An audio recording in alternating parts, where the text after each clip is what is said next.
Good. Everything is good now, Colleen?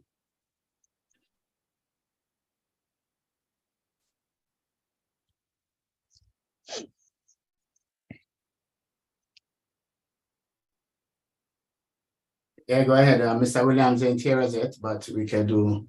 Is Mr. Oris here? No, Only Mr. Cameron is on? so far, yeah. How does Mr. Cameron feels about being the sole panelist at this time? Or he wants us to wait a few minutes? I'm just asking if Mr. Cameron feels okay to be on as the sole panelist, or he wants to wait a few minutes to see if Mr. No, I'm fine. I'm fine. I mean, I can talk till next week. Okay. Okay.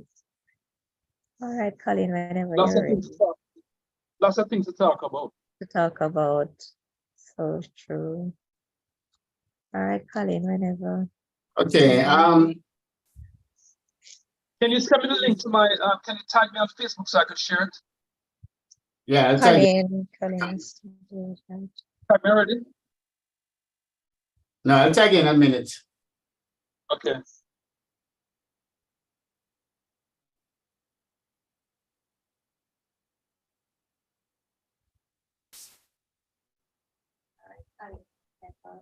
Okay. Can you send me the link to my? Can you tag me on Facebook so I can share it? Yeah, I'll tag you. Tag me already? No, I'll tag you in a minute. Okay.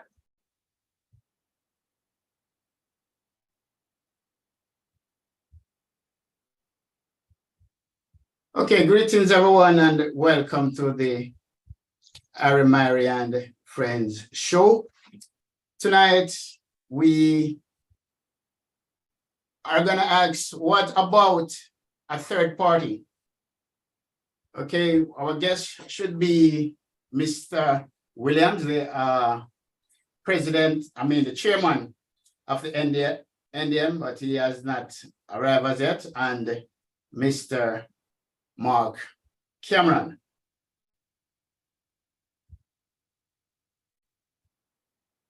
Mr. Mark Cameron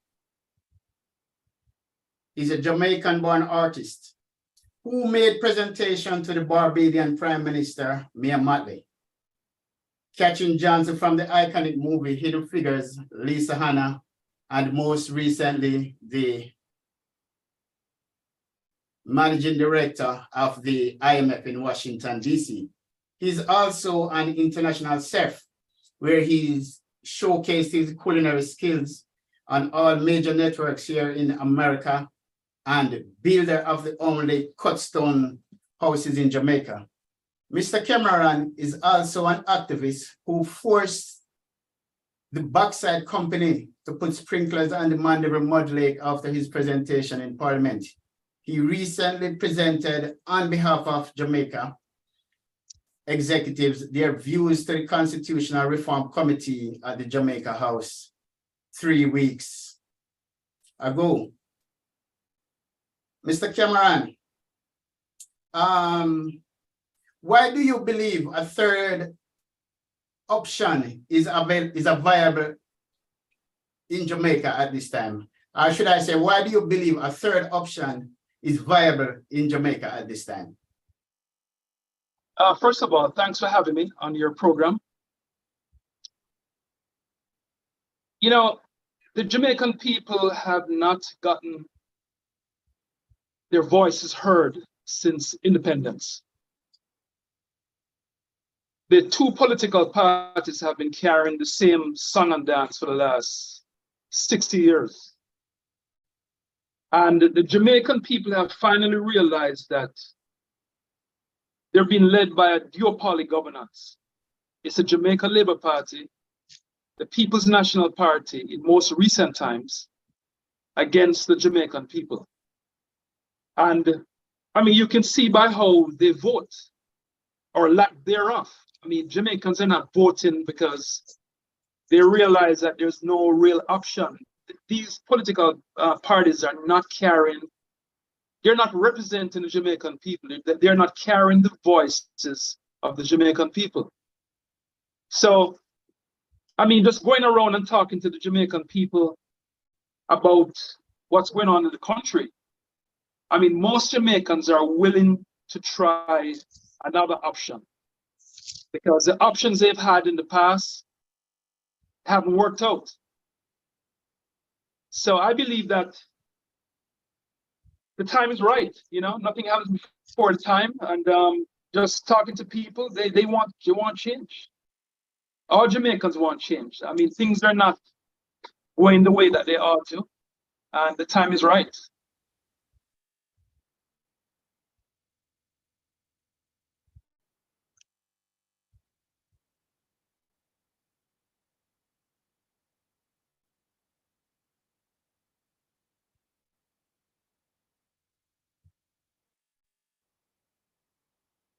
Andrea? Yes, Colleen. Okay, welcome to the show, my co-host. I'm sorry that I didn't say it at first, but No, do you that's have any all right. questions for Mr. Cameron at this time? Questions for Mr. Cameron. Well, historically, we have gotten accustomed to two political parties formed by two cousins. The Jamaica Labour Party basically came out of the belly of the PNP. PNP formed in 1938. Mr. Oris was supposed to be here as our political historian and political commentator to give us the historical background, but hopefully he'll come on.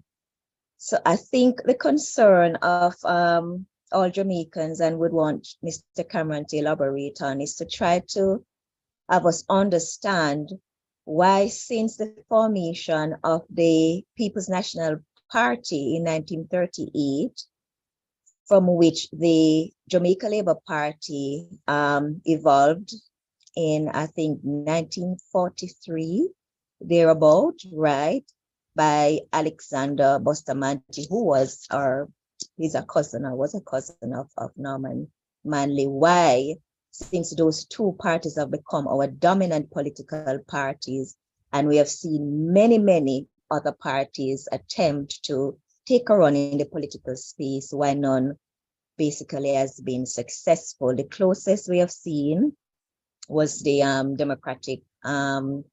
National Democratic Movement, and that strength can be said to be carried by Mr.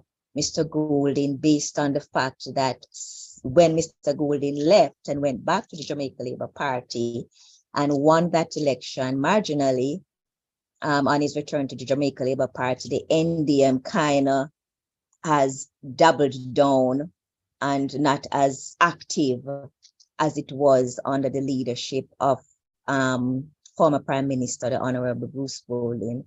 So the purpose of Mr. Cameron here is to let us understand in an analytical form why he thinks a third party has not remained dominant, even to get some seats in the House of Parliament, even not to form another government, but even to have some seats in Parliament. Just for him to share his knowledge on that. I could answer that in many ways. First of all, we've had a history of what has not worked. It's documented. The system that's in place was colonially inspired to keep the status quo. Up Jamaica and other movements, NDM and the Marcus Garvey political party, have analyzed all of the deficiencies in our political system and have come to the conclusion that the best form of government to give the people full empowerment is to have a directly elected president, a directly elected Senate, and a separation, so to speak. The MPs should be on a different ballot. In other words, we do not believe that the party president should automatically become the leader of the country. So in the past, we have not, Andrew Holness has, for whatever reason, decided fit to get rid of the monarchy, talk about it. And maybe that's his own legacy. He's trying to, cement his legacy to the Jamaican people. But we are not interested in a ceremonial president. We are interested in an executive president and a new way to govern our country.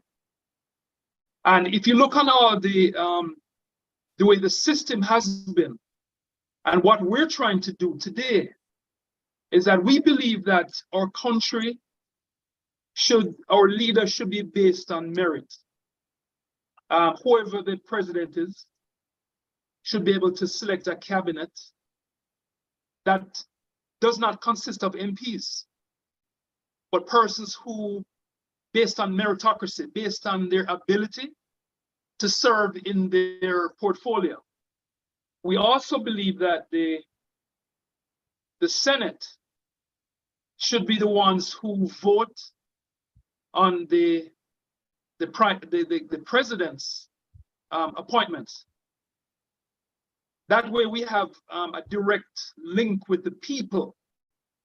At the end of the day, we believe that the will of the people, we are just messengers of the people.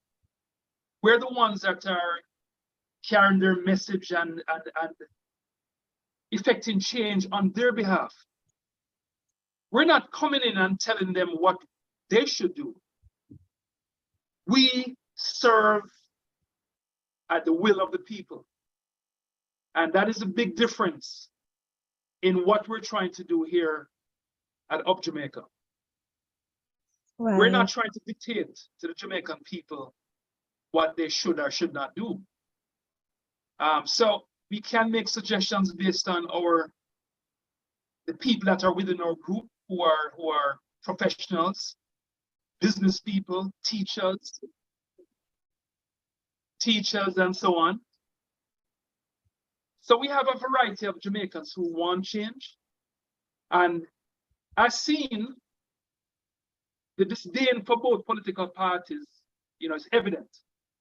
It's evident by how we vote, and it's evident by the inept governance we've been seeing. I mean, unfortunately, that's a reality of what's going on in Jamaica. I don't need to tell you how bad the government is, or successive governments have been. We can all agree that there has been some bright spots, so to speak, throughout our governance in Jamaica. There was a brief moment where Michael Manley implemented some things that were crucial to our development.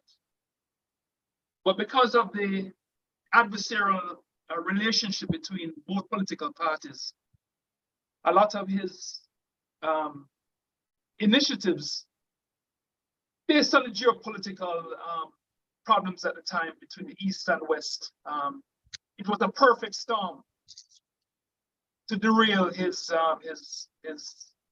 programs. And of course, I mean, to some extent, his arrogance as well.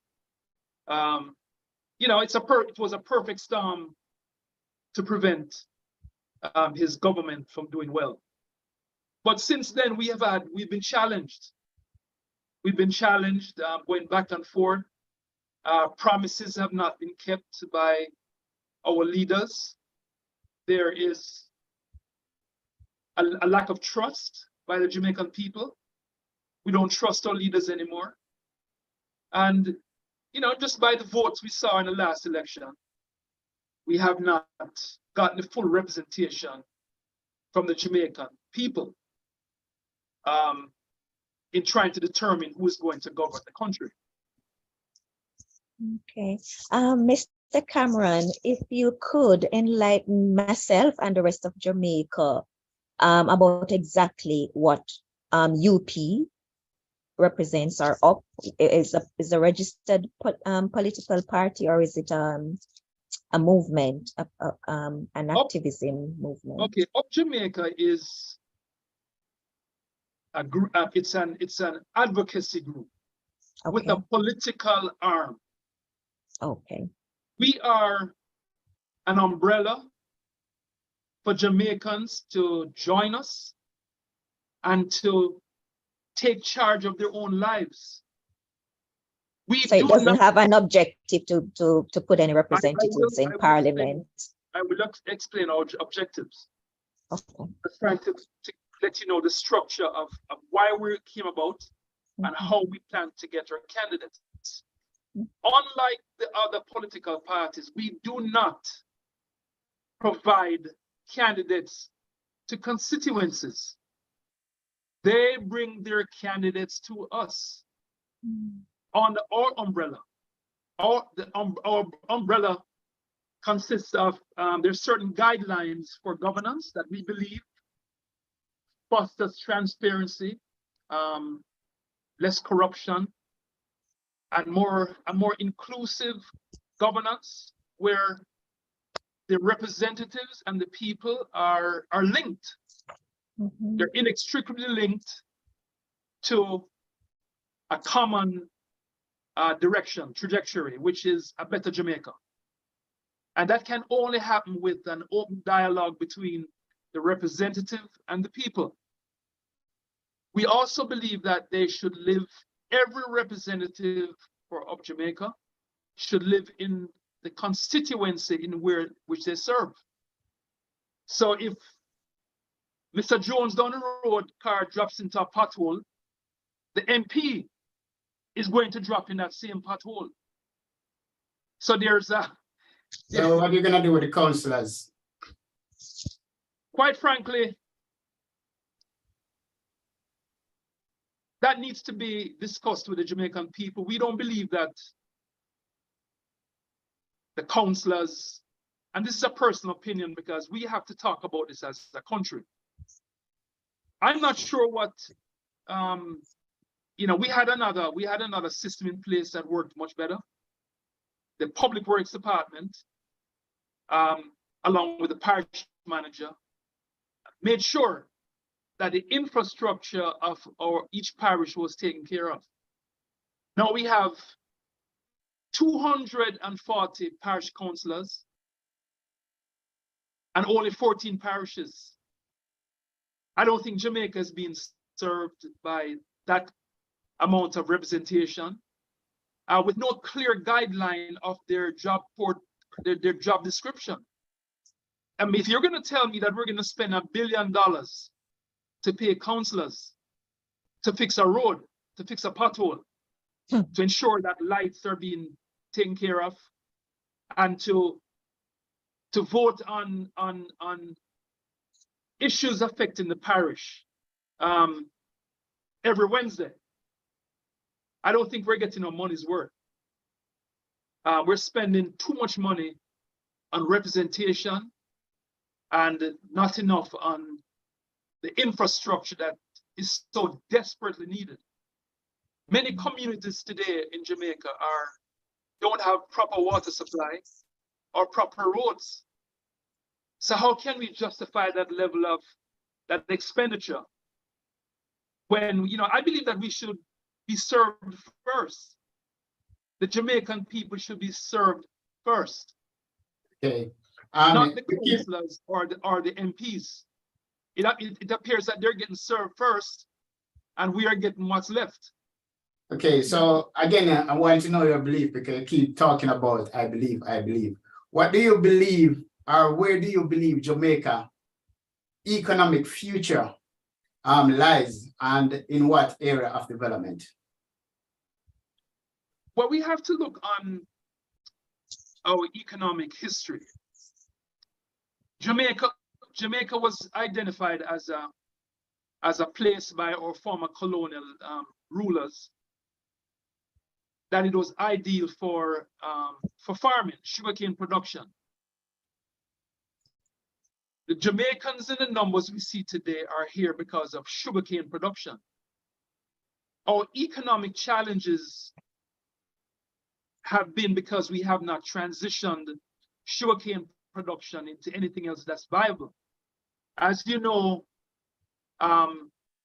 bauxite mining is temporary. We are building an artificially induced population based on resources that are not going to be there in the future. What is going to happen to the families and the communities that were built on bauxite production when it's no longer there? It's the same situation that we have with sugarcane production. I believe that we need to focus on what we know works for us. We need to invest in organic farming, technology that helps in that regard. Our greatest asset, believe it or not, is our people. But we have not invested in human capital, in the people that we have here in Jamaica. If you notice, most Jamaicans that go abroad excel. They do very well. I mean, you can look on our records. I mean, a lot of Jamaicans have done wonders abroad because they've been given equal access to education, and it allows Jamaicans to do well. One of the reasons why we believe in meritocracy as part of our government structure, all we have to do is to look on our athletes. Shelley-Ann Fraser and Usain Bolt, they weren't given the opportunity to run. They earned it. That is why our athletes have excelled around the world, because they were given the equal opportunity as everybody else. All Jamaicans were given a chance to do development meets at the stadium, boys champs and all that kind of thing. And we were able to get the best people to represent our country. So we are ignoring our students. As a matter of fact, if you look on basic schooling, right? Our basic schools, our teachers are not paid, only the headmaster.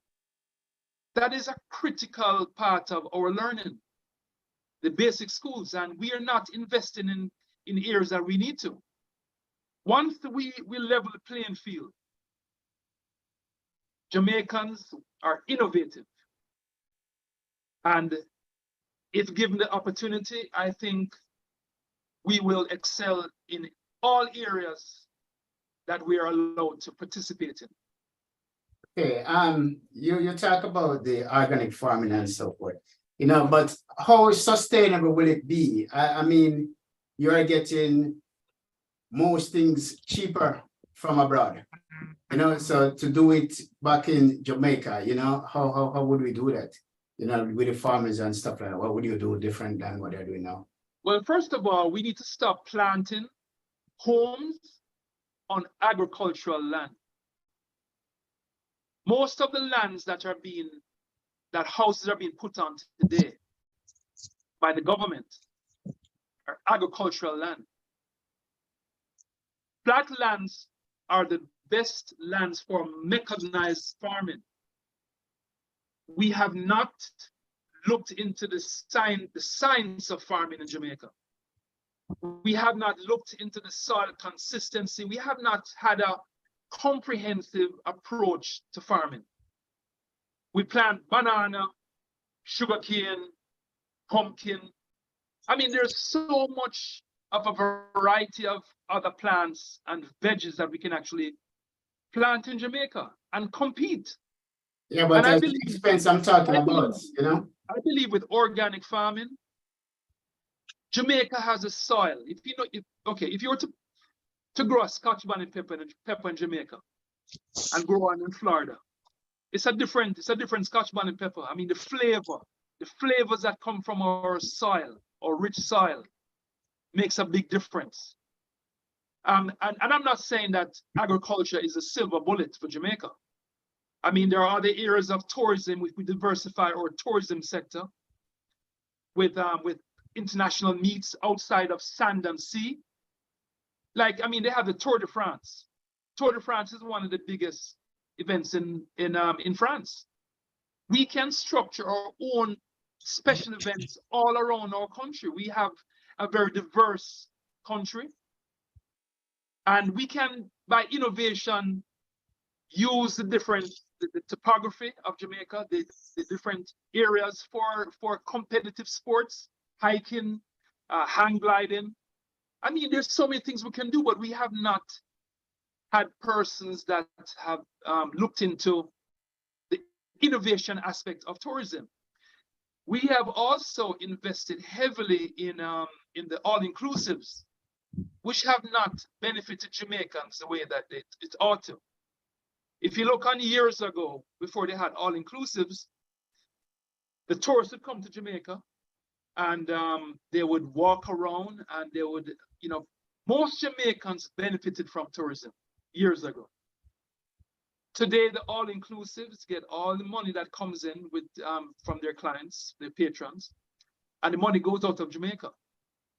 One of the things that we're looking on is community tourism. And there's a lady who I have a lot of respect for, Diana McIntyre Pike. She's been leading the cause for community tourism, where regular Jamaicans get a chance to, you know, to benefit from the tourism dollars that comes in with community tourism. So we have a lot of people who are underutilized, who are experts in the field, in the area of governance and economic development, but they have not been utilized because of the polarizing dimension of our politics. The two political parties have been competing. This adversarial relationship between PNP and GLP has handicapped our economic development. So I believe that Up Jamaica is bringing something new and refreshing. We are bringing a new kind of governance, a governance by the people, for the people. And that will make the difference in the next election. And, you know, I mean, we have been under the radar because we want to make sure things are right. We want to make sure we have the right people in place that first of all, for you to be a good representative for Up Jamaica, you must love our country. We have looked on persons who are educated, have 5, 3, 4, and 5 degrees, you know, from universities. But our main focus is really finding people that care about Jamaica, that plan to be here, that plan to sacrifice. We do not look on service as a job. We're not offering jobs. We're not looking for people to serve that are looking for a job. We're looking for people to serve. Many people serve in different capacity. They serve in organizations like the Rotary and different service organizations, and they're not paid. I was almost dumbfounded. I mean, when I heard about the 200% increase that they've given themselves, and some people were even complaining about how much money they're not making. When you beg us for a job, which is what they've been doing for the last 60 years, they've been coming to us and they've been promising us all kinds of things and begging us to vote for them. We thought you're begging to serve. But apparently they're begging for a job, which is evident by they're insisting that they get this 200% raise. And I was very disappointed that our opposition that we have, Julian Robinson, initially said that the opposition sees nothing wrong with a 200% raise that they gave themselves. It just shows you that they're still in this colonial mindset. Without the Jamaican people, without the will of the Jamaican people, without coming to us, the people they're supposedly serving, they give themselves a raise. How can you give yourself a raise when we don't have water in all our constituencies, when potholes are sending many Jamaicans to the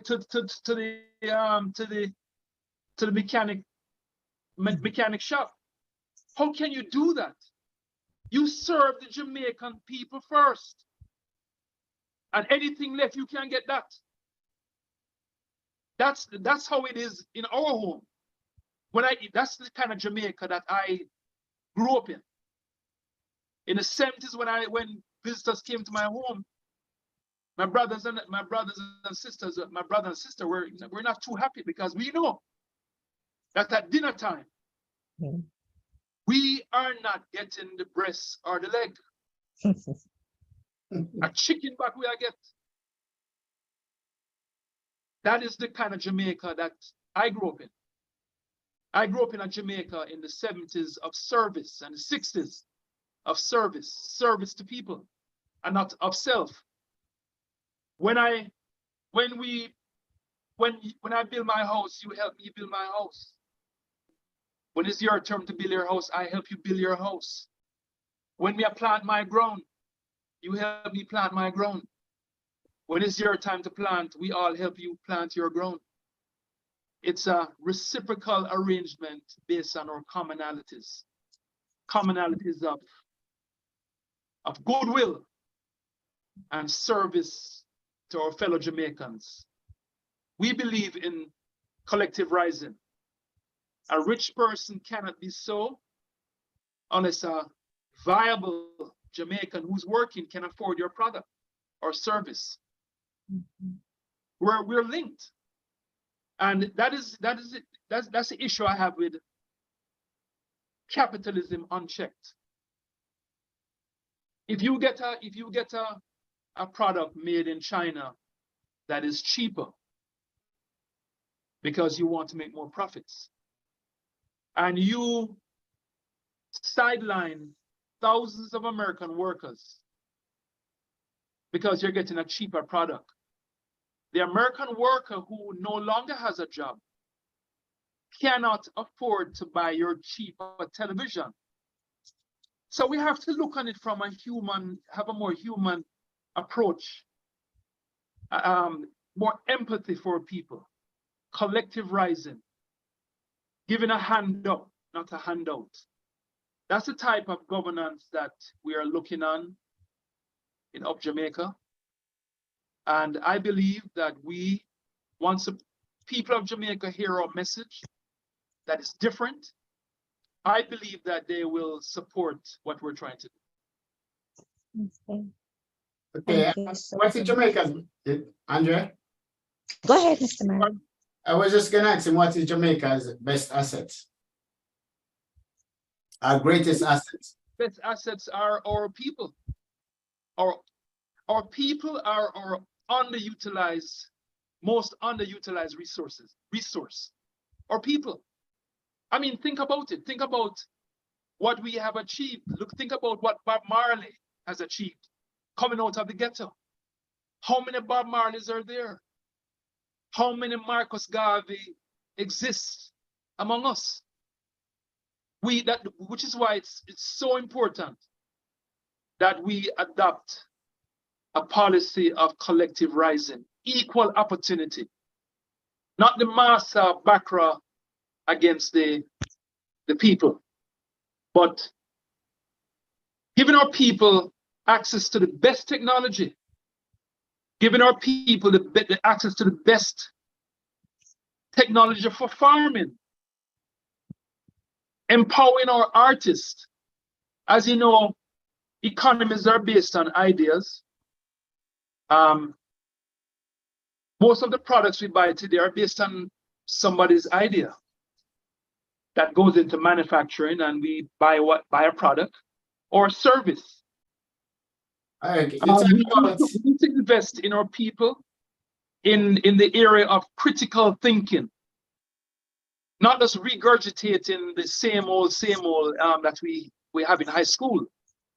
We need to adopt a Marcus Garvey curriculum where we teach our children how to be entrepreneurs. Right now, education has not transitioned from where we started, from where I started in high school. We're not teaching our children how to be entrepreneurs. That is a driving force behind most economies, and we have not addressed that area because we are not innovative. We have not been using innovation to move our country to another level. So our people are our greatest asset to answer your question, and we should be treated as we are, like we are the greatest asset. Proper education and empathy. Just empathy for our citizens. Okay, thank you very much. One more. I'm going back to this farming thing, because let's say golden crust that you talk about, the Scotch bonnet pepper. So let's say golden crust, is in the US and they have maybe say 10 or 15 branches or, statewide, do you think we could provide or grow enough pepper to supply them? Absolutely. You may not know this, but I do have a jerk sauce that I had in 400 stores. And when I run out of peppers, this was manufactured in California at the time. I had it in Albertsons, Ralph's, Bristol Farms in California, mostly on the West Coast. I would go to Jamaica and get my peppers from Jamaica. Now, one of the things that we talked about, and we have some real experts in our movement who have dealt with organic farming. There's a lady by the name of Deborah Boyles, who she's actually I'm not going to give too much information about her business, but she's actually working on some organic initiatives as we speak. And one of the things we discussed was having almost like a farm czar, where we'd have different areas we could process. In other words, we won't have spoilage. If you do too much Scotch bonnet, it can be turned into a mash, vinegar, and bring it down where it can be utilized in many different ways. We believe that we should have a central area for maybe in Manchester, where the breadbasket of St. Elizabeth and surrounding areas we could be tied in online. The farm czar would have all the different farmers tied in. So if you can only produce 200 pounds of Scotch bonnet pepper, for instance, and you have an order for 5,000 pounds, the farm czar, so to speak, can access all those farmers who are online to know exactly the level of production and our ability to supply those markets. And this could be applied in a variety of different types of products, not only Scotch bonnet peppers, but yams, breadfruit. We need to centralize our farming and decentralize our government. That's what we need to do. And I think if we have that formula that we've been discussing about having all the farmers tied in, I know many years ago there was a program brought in by the I think it was the People's National Party, where there's a warehouse actually in Kingston where they had a similar type of operation, which forgive my ignorance, I just found out about it recently when we had a discussion with some other stakeholders, and they said that it exists before, but we didn't. In coming up with our economic strategy, some of us looked at other models, and some of us just looked at what the challenges are and how best to execute our agenda, the people's agenda. So that can be achieved. I think it can be achieved with proper structure and governance. At the end of the day, the government is what makes things happen. You know, the government can shut you down when they want to. They can put restrictions on your movement. They can do all sorts of things. So it's important that the government is by a people, for a people, by the people. Okay, thank you very much. Andrea? Going back to the core of the discussion as to why we're here, Mr. Cameron, I realize that you have some constitutional background and experience with what is currently happening now with our reform, constitutional reform, ahead of us going republic, as you had mentioned, that you believe that our president should be an elected one and not a ceremonial president. So when that process to being a Republic Jamaica is finalized, do you think that such a structure will make it more viable for third parties to basically strive in Jamaica? Absolutely, which is why I think the government is a little bit afraid of that kind of structure. You see, the government, the duopoly governance that we have, PNP, JLP, they are happy the way things are. It's not surprising that the four entities I mentioned earlier, the Up Jamaica, the NDM, the Marcus Garvey political movement, and UIC all have the same kind of government structure. What, you're right-centered, conservative, nationalist, or I'm trying to figure out. I know that the UIC declared to be right-centered, or centered right, same difference. I'm not sure. The NDM would have been a spin-off from the Jamaica Labour Party, which would also be more right-winged, conservative. Not necessarily. I think they got a bad PR on that, because when I looked on the NDM structure of governance, it's actually very good. We're quite similar. It's just that the reputation, there's a PR problem. Now, you're more left-centered. No, well, I'm going to answer that question. Okay. I'm not into the isms and the schisms and the labels, because there's some in some way we are socialists. In some ways we are somewhat capitalist. It's hard to put a label on our movement, because at the end of the day, we're Jamaicans trying to make our way in this hostile environment. Is a Higgler capitalist? Definitely. A Higgler is capitalizing on goods that they buy abroad and they sell it at a profit to make a living. I am afraid of labels, because labels only divide our people. Why can't we be Jamaicans, doing business? From a government standpoint, however, we believe in equality, equal justice under the law, equal opportunities that allows any Jamaican to either succeed or fail.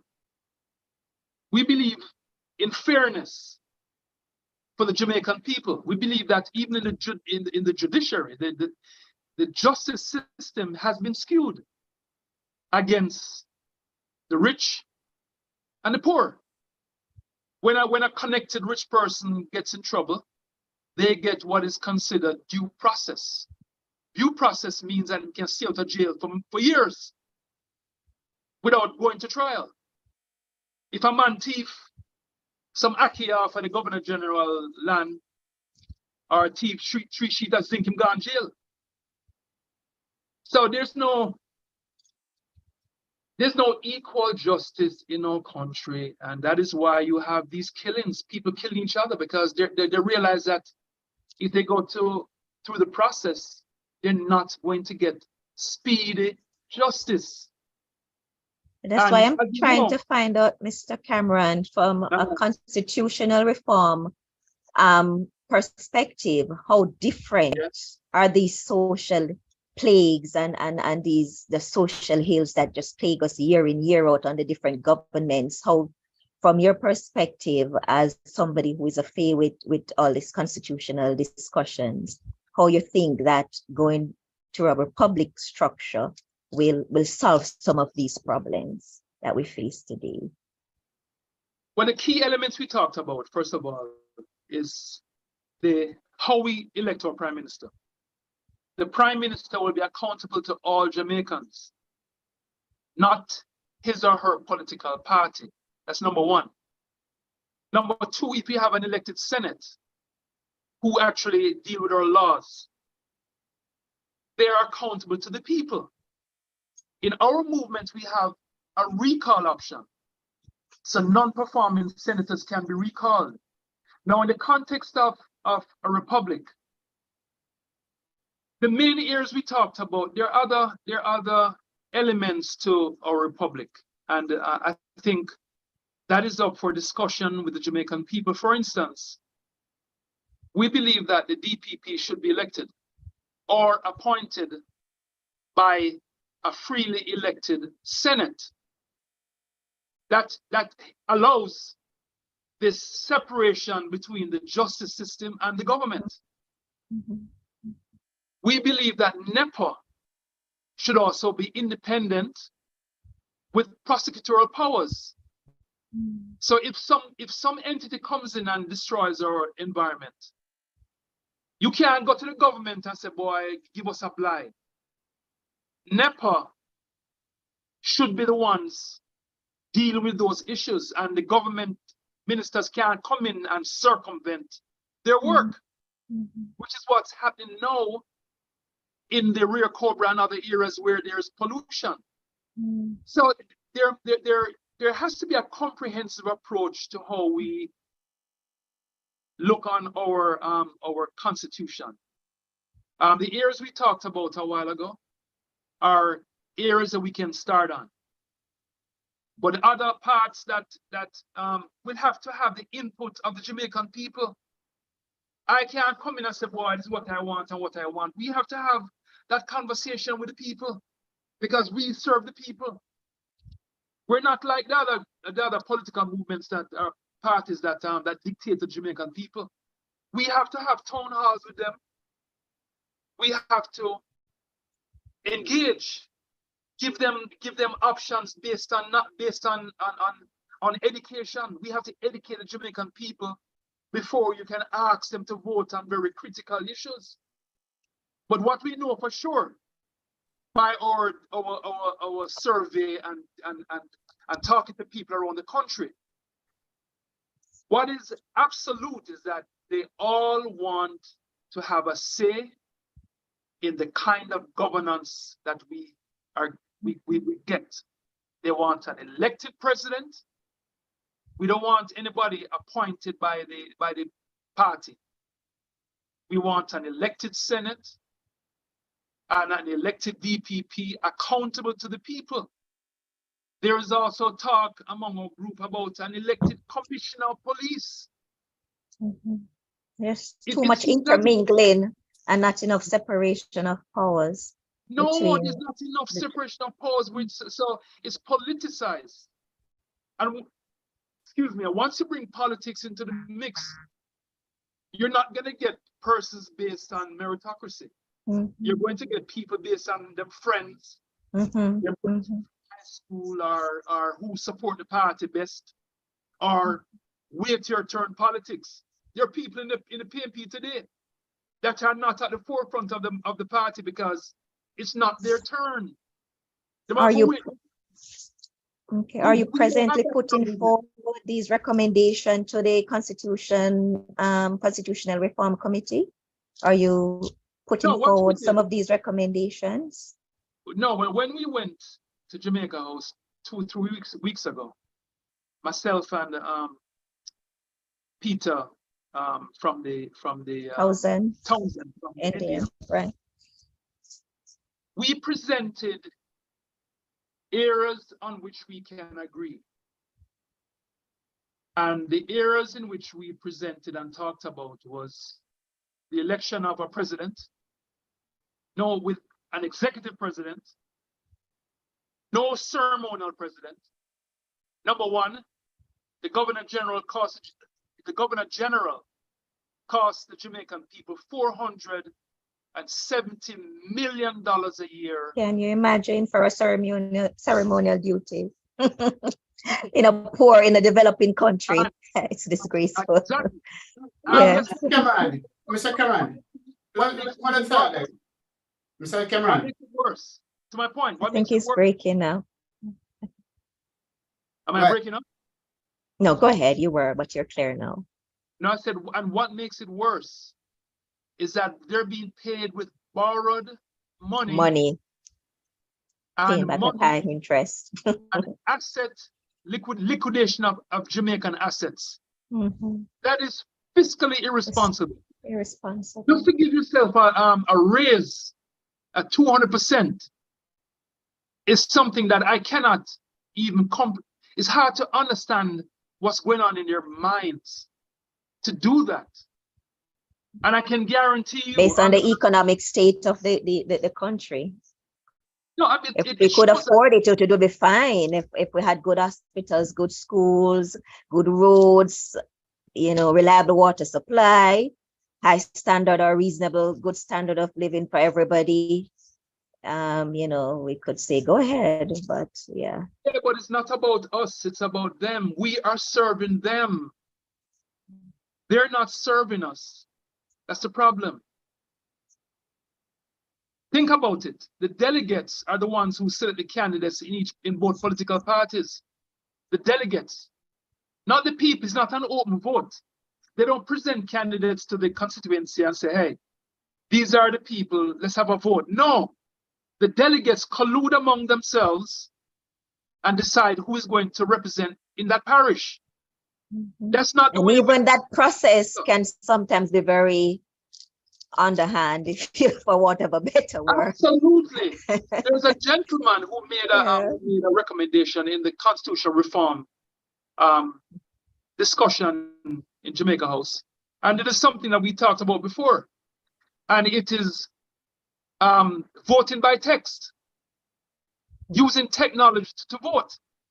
For instance, if you vote by text, if you're a third party without any resources, you don't have to bust people in to go vote for your movement. Mhm. They can stay in the comfort of their home and vote. Exactly. There's less voter intimidation Mhm. and less money needed on to the vote. party, right? Less expensive Right. party. We also believe, and I made this recommendation to the NIA many years ago, that we should have debates. In other words, our campaign should be our message. That should be our message. Not t-shirts, not cargo dinners, but what is your message that is going to transform our country into one that we've been yearning for? What is your message for change? We don't have that in Jamaica. There's no constructive debates going on between the political parties. And, Andrew Holness can get up tomorrow morning and just declare a date for the election. That's not the election. When in fact, when he ran against Portia, he was given this, Portia Simpson called a snap election. And he was so upset by that. He promised fixed election date in his But it time. has been gazetted now, even for the local government elections. They're due, I think their second postponement. And it has been gazetted that they're set dates for these elections, but they're still ignored, and the country's just quiet. He has not implemented his promise. He promised us. But how do we hold them accountable for these breaches, because they are gazetted, they're laws? So Well, is it really their problem, or is it no our problem as a people? Well, it will be our problem if we do not exercise our right to a different type of Jamaica. Very good. Like I said to you before, Jamaica is a movement by the people, for the people. It's not a colonially inspired movement. Most of the people in Jamaica are not persons who got up one day and say, hey, I want to be a politician. That is not who we are. As a matter of fact, if any of the political parties adopted our structure in government, what's the point of us? We don't need to be here. The advocacy arm would be there because we believe that there are people who would like to serve. But the political arm wouldn't be necessary because once you give the Jamaicans an opportunity to represent themselves, I think from a personal point of view, and you know, I want to stress that, personal, I don't believe Jamaica needs political parties.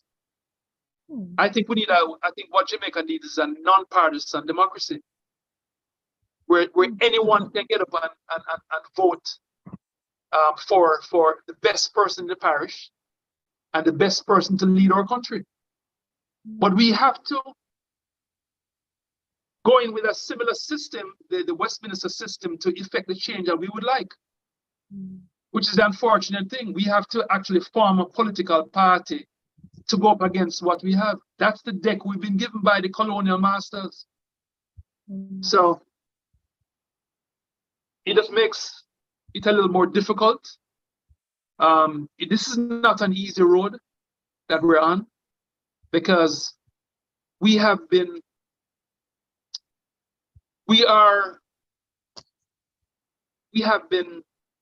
sabotaged for 60 years. We have been given handouts. We have been made to believe that government is the master, that we have to go and beg, and nothing happens without government. But if you leave Jamaicans alone by giving them equal opportunities and an avenue to empower themselves, we don't need government. We do not need government. Do you really think that as a people we can be self-governed based on who we are presently, our culture and our whole approach to law and order? Well, this is a result of you muted or something. That's a result of political collusion in the past. And we're trying to break that. We're trying to break the stranglehold. You're breaking up. On our people by empowering our fellow Jamaicans to make the right decisions for their own lives and the future of our country. That is what we're trying to do. Up Jamaica is just an umbrella where all Jamaicans can participate in the political process. And a lot of people are saying, you know, they've said, well, you know, I don't like politics. I don't like politics either. Unfortunately, politics is how your government is structured.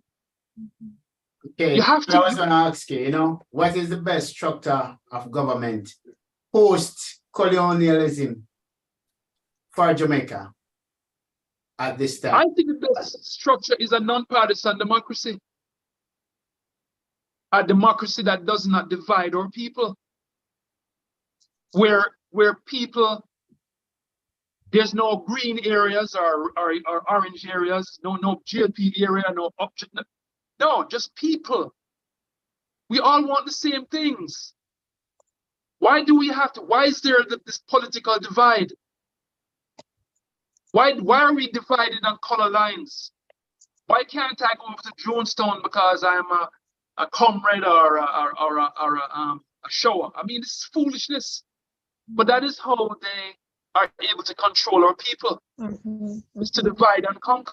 And if you look at our colonial past, if you look at how they control Africa, Africa is one area. The continent of Africa is one place. But England and other colonial people went in there and carved it up. And that's how they were able to control that whole area, divide and conquer.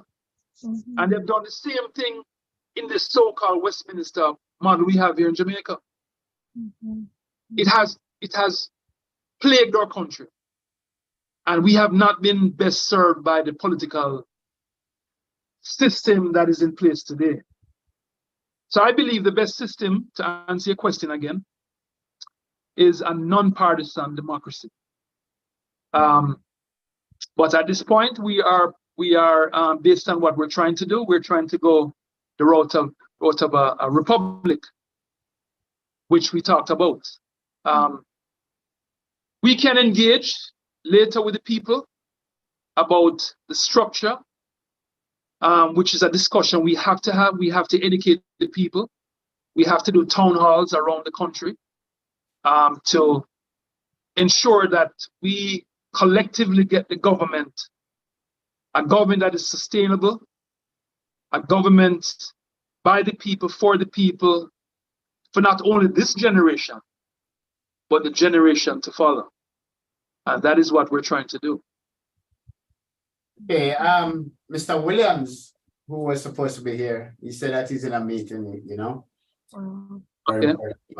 But now he has been on the show before, and you know, I asked him what's the best way, or how would he deal with crime, you know. He feels that best way to get rid of it is to dismantle the garrisons. How can you explain how you would do that? Or how would the NDM or the UPJ, or how would your government dismantle the garrisons? Well, I mean, garrisons are entities that are funded by political parties. It's something that has been set up over a period of time. I believe that we need to, by education, we need to show the people that we are all Jamaicans, that we have the same objectives. If we level the playing field, so to speak, if we give everybody the same opportunity, then there's no real reason to be aligned with a political party that's in power. If the so-called garrison is PMP and there's a GLP government, if we have equality, then GLP and PMP will have the same opportunities. So what's the point of a garrison? There's no benefit if your political party is in power. There's none. The benefit will be for all Jamaicans. So, which is why I'm saying when I started on this program, what I spoke to you about was equality.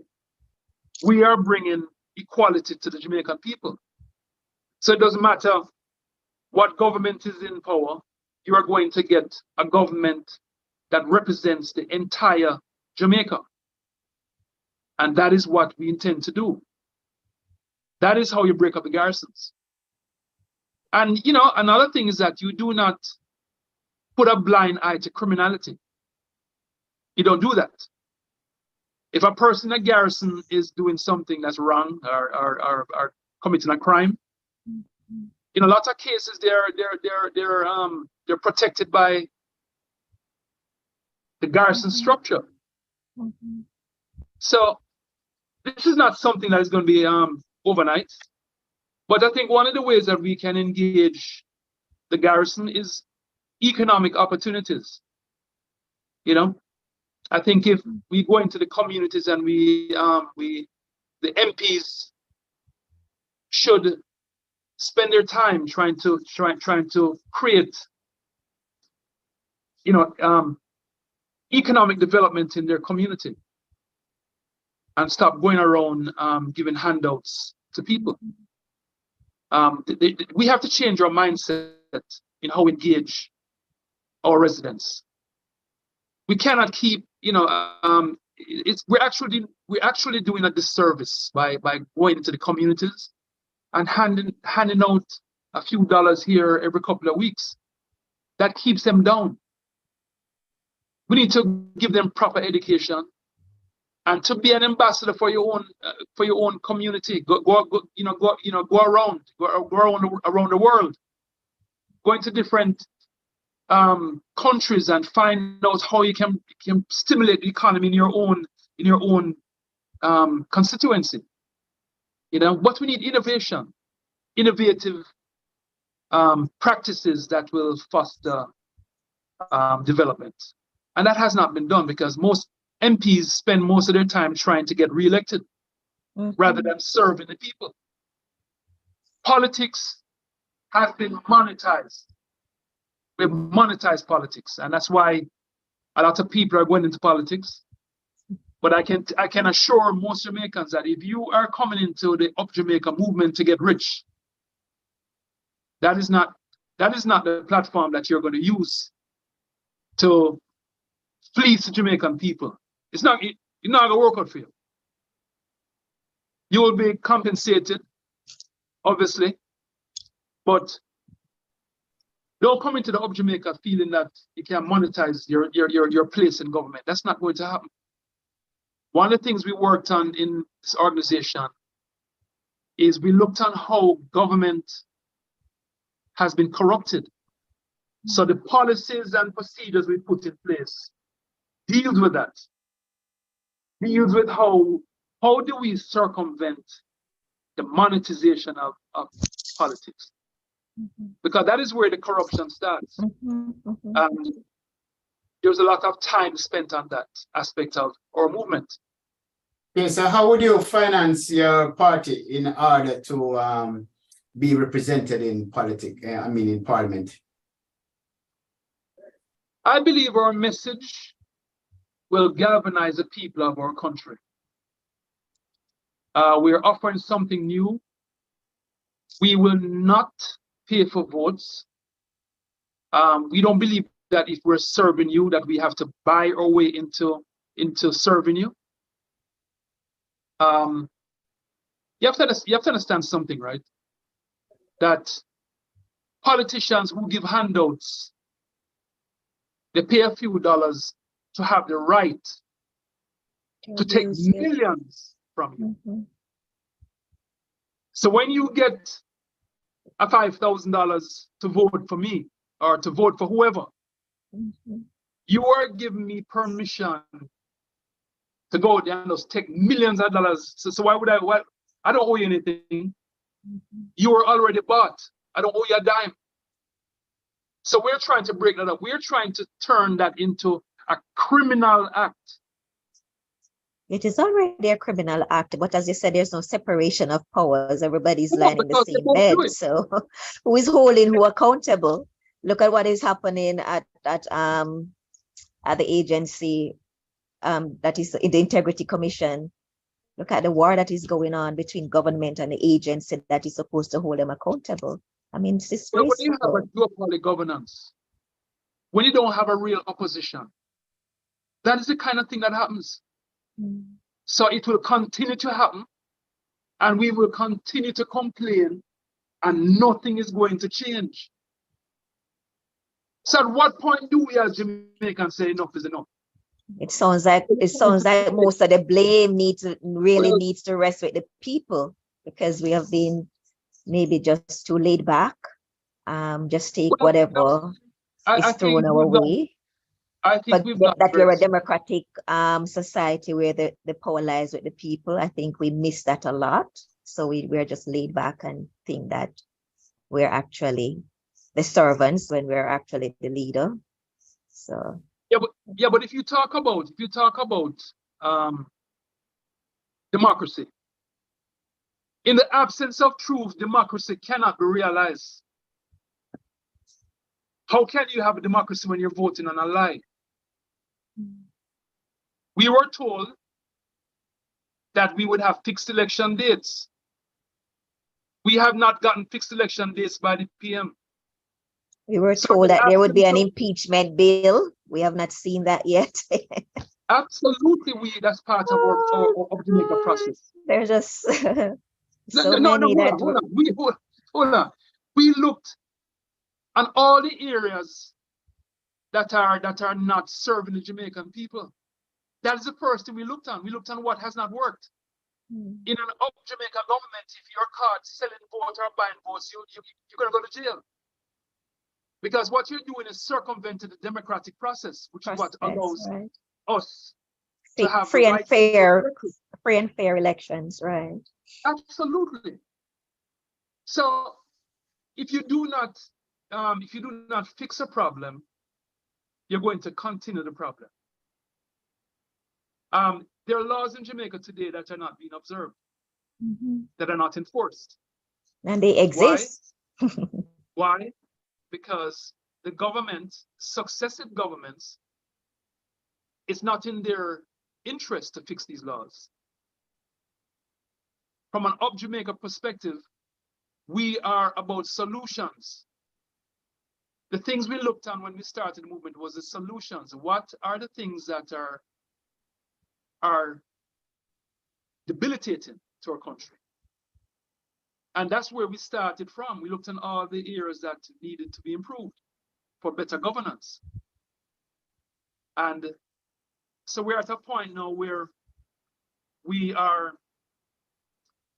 a manifesto that we were going to share in a few weeks of what we are about. It gives you a more detailed analysis of what we're doing. For now, however, we're going to be doing town halls around the country, sharing our ideas with the Jamaican people, getting feedback on the kind of governance that they want. At the end of the day, we are their servants. Okay, I just wanted for you to tell us, I believe you said something earlier about it, but could you repeat, how would you select your candidates and what criteria would you use? Sounds very cliche, but you have to love our country to serve our country. We do not bring candidates to constituencies. The constituencies bring candidates to us.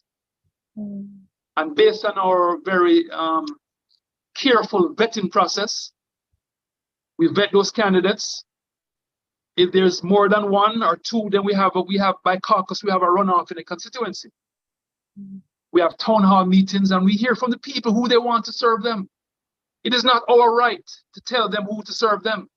However, there are guidelines that we believe and structures that will prevent corruption and misrepresentation of the people that they pledged to serve. So there are protocols that have to be observed in our process. There's also a recall option, in our constitution. If people are not performing, they can be removed. It's not for us, it's for them to remove these people, We are just a structure, a platform for the people to exercise their own right. Okay, so what is your party's view as it relates to the Privy Council and the Caribbean Court being Jamaica's final court? We have not, that is something that is being discussed. We have not, that is one of the areas that we're going to be discussing with more of our legal team, other lawyers and other people who, because we have to look on how we are. Wouldn't the change to a republic takes care of that though, automatically, or no? That is something that even the constitutional committee is looking at. Okay. They have not come up with that with a definite definite of how it will transition. Right. Okay. They have not done that. And they're more or less persons with the legal minds. Now, you would think that we would want the Caribbean, our own Caribbean brothers and sisters to hear our issues and to make a judgment based on that. But there's also corruption. within the There's region. also corruption. We cannot discount that there's corruption in our country. Collusion and corruption within the Absolutely. region. So, Yeah.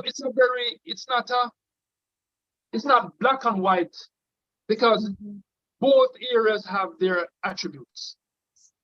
There's good and bad in both areas, and it's not for us to decide. It's not for me to decide. It's for the council, the people who are part of our leadership, in our movement, as well as the Jamaican people. And these are areas that we need to really bring to the Jamaican people and come up with something that works for all Jamaicans. Mr. Well, I mean, my Cameron, preference is a Caribbean Court of Appeal. I mean, definitely. but, you know, do you think the merger between these many third parties, you have the NDM, you have the New Nation Coalition Party, you have your movement, you have the UIC, you have the UPP.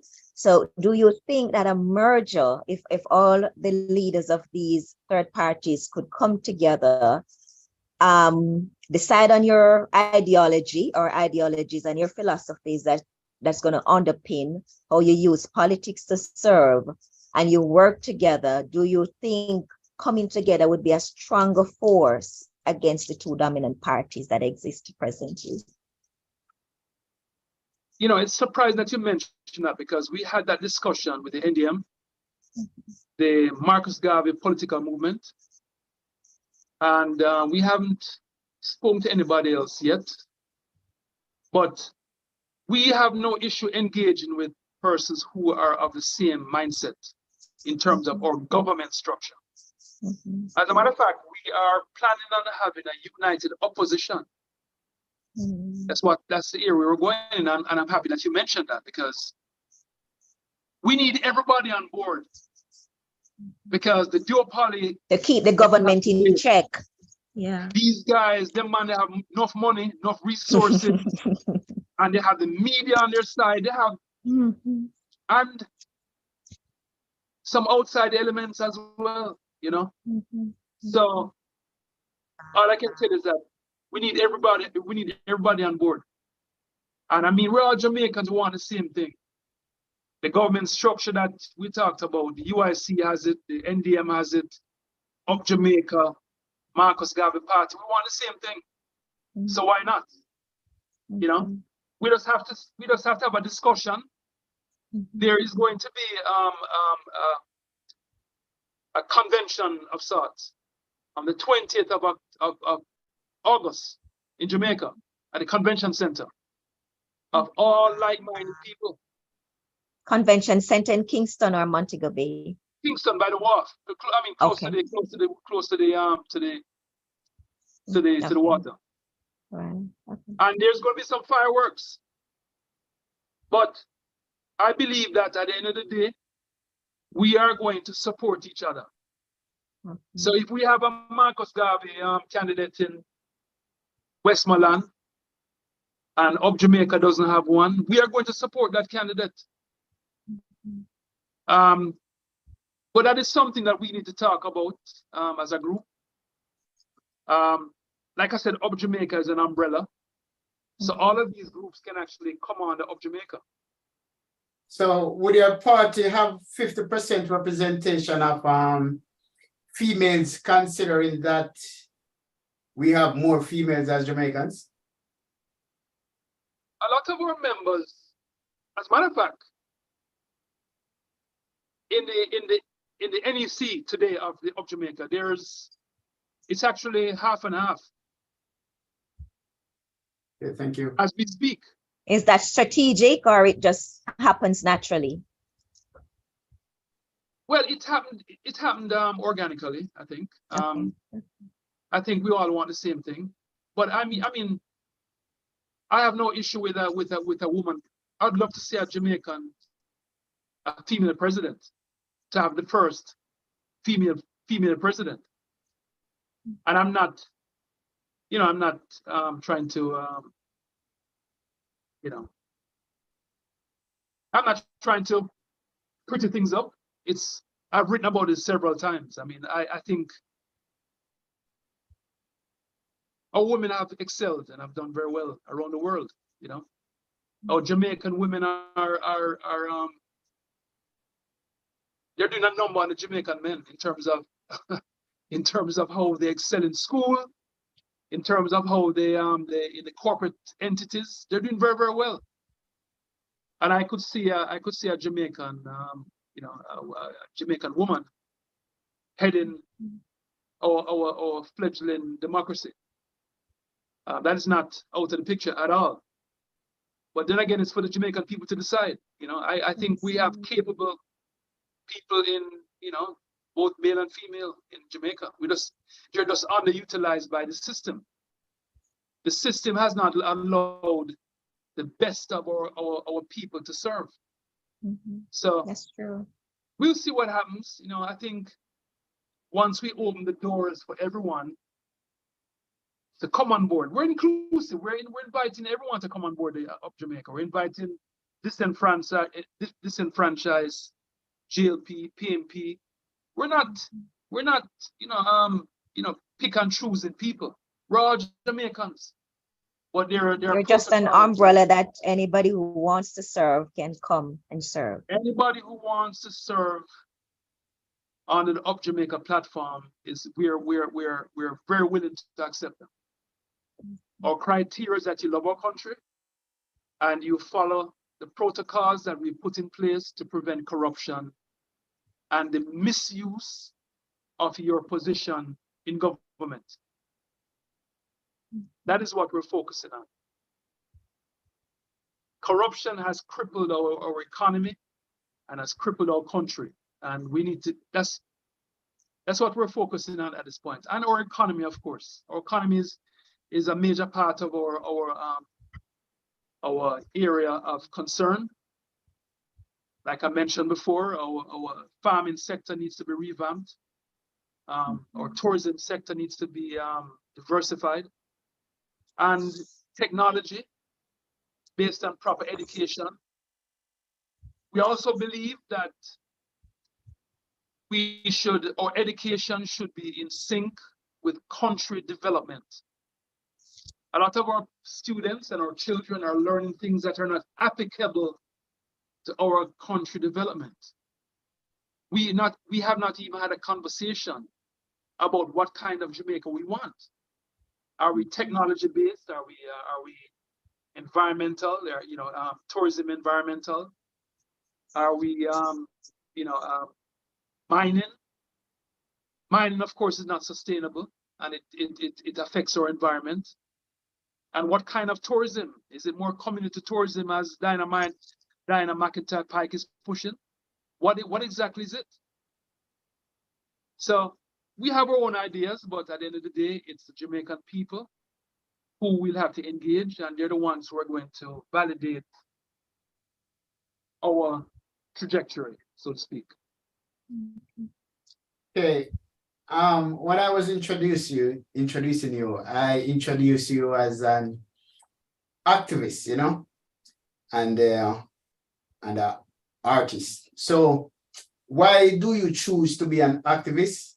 And is there any correlation between an artist and an activist?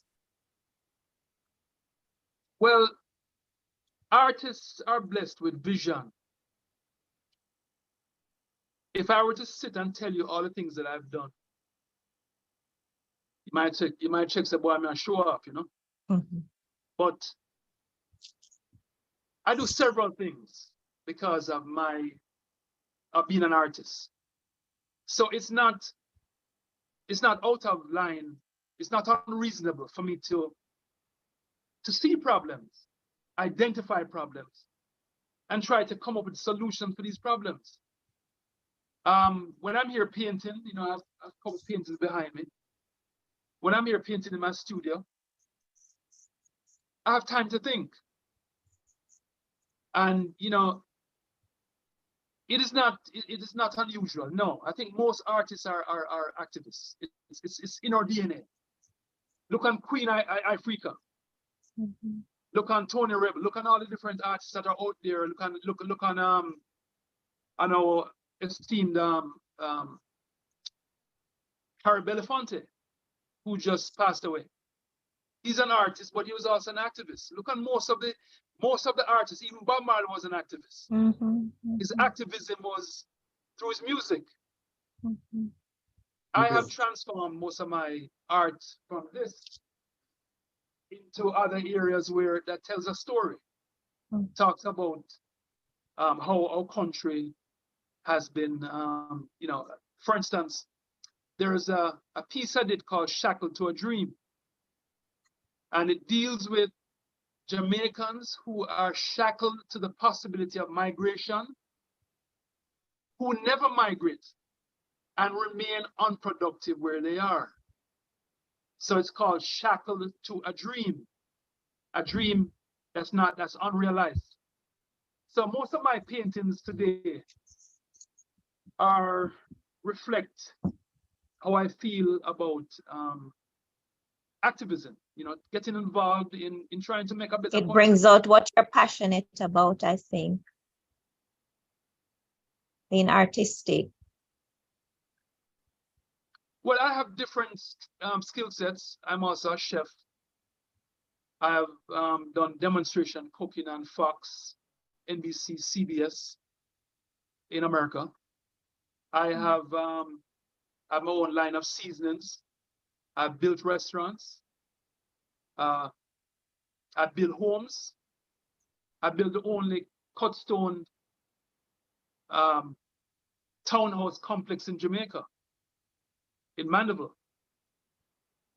If you were to Google cut stone experiment, Mark Cameron, you will see the development that I did in Jamaica out of cut stone using indigenous materials that I found when I was building my home.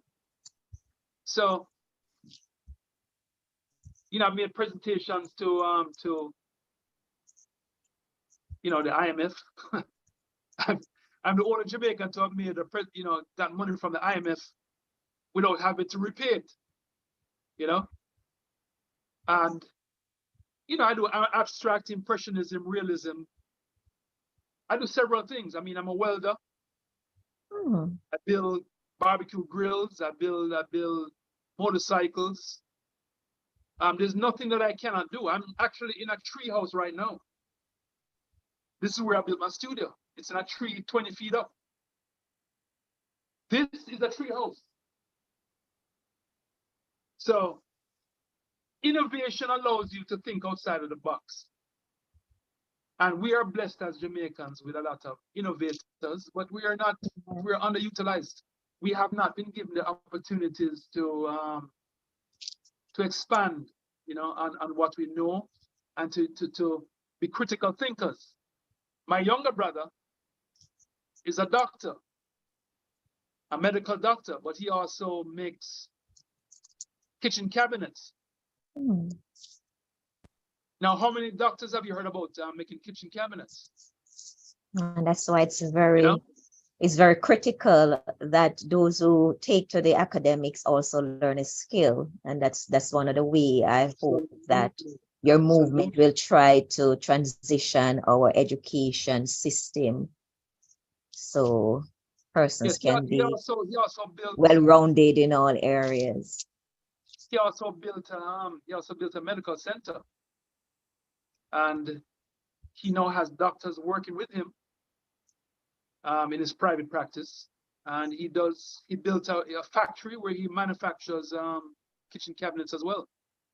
So, and these are things that I'm sure he probably learned from me as his older brother, from our father who believes in self-reliance. So it's important that we send the right message. When I see us today hiring people from overseas to build our own roads, when our ancestors built some of the strongest through solid rocks to make for our trains to run from Kingston to Mobay. Our ancestors did that with less technology. So we have, and it's all about guidance. It's all about our leadership. They have not empowered our people to think big. And and to develop this can-do attitude, do for ourselves. We have become victims of the handout policies of our leaders.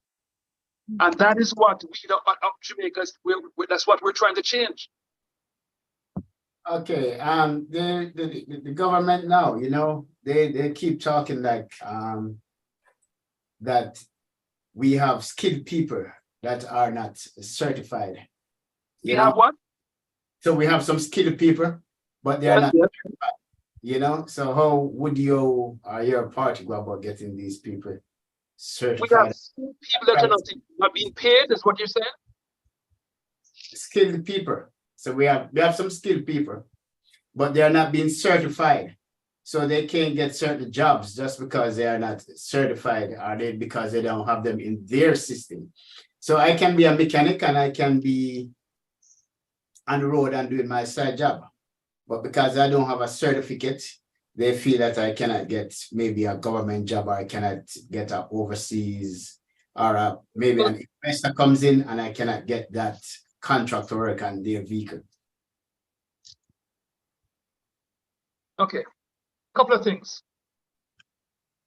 Why are we having students as engineers going to school, learning how to do the very work that foreigners are doing today? That is not something that has been part of government's responsibility. We do not empower our own people. Look at how many roads have been built by foreigners. Did we have our students on site learning about these things? Like I said to you before. It's not even the roads being built by foreigners, is that it's gonna take at least 3 generations to finish pay for them. That's another thing. But the problem is that we have not helped our students or identified areas of economic development in our country and advise our students accordingly of the skill sets that we need to develop our country. Jamaica is a developing country.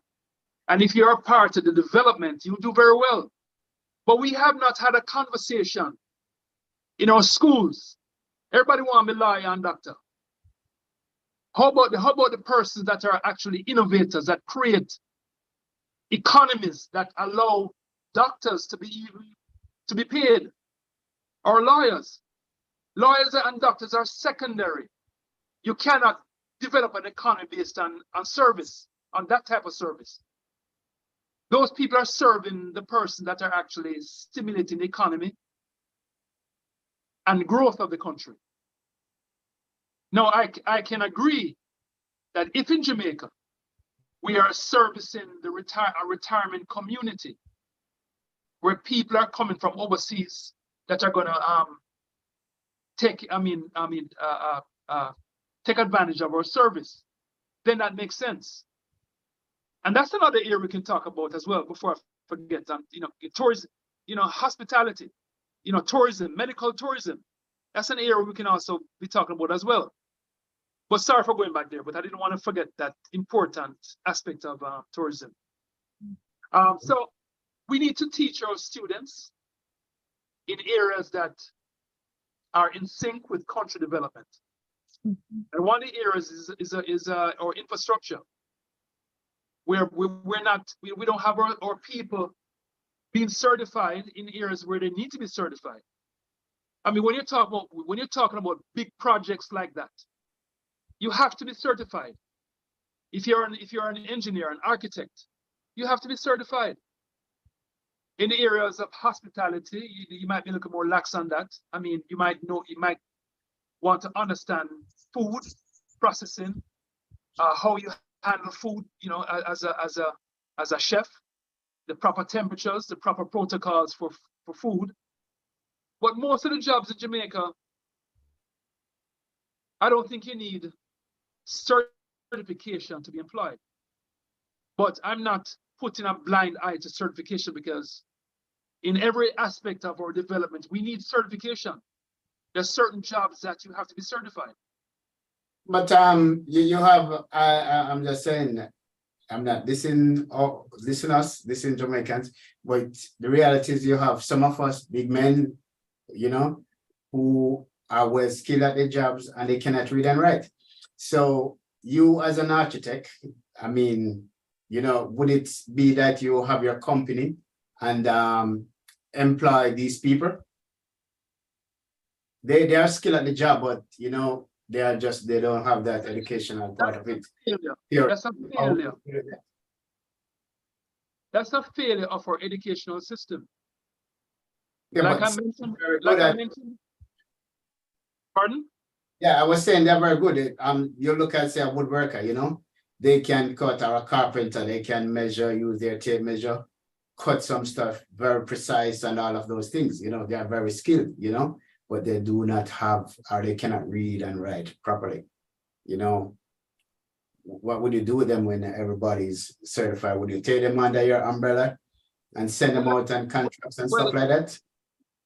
Well, we have to, first of all, we have to work on our basic schools. Our basic schools are not funded properly. If the kids don't get a good head start from basic school, it makes it much more difficult to catch up in primary school, prep school, and high school. So what age do you suggest the kids go to school? No, basic school is important. Yeah, basic school. What age? I'm talking about 4 or 5 years old. You don't think that's too old then? What's that? Basic school. You don't think that's too old? I mean, like early childhood education. What age do you think they should be? Hold on. Let's be clear about this. I'm not an expert on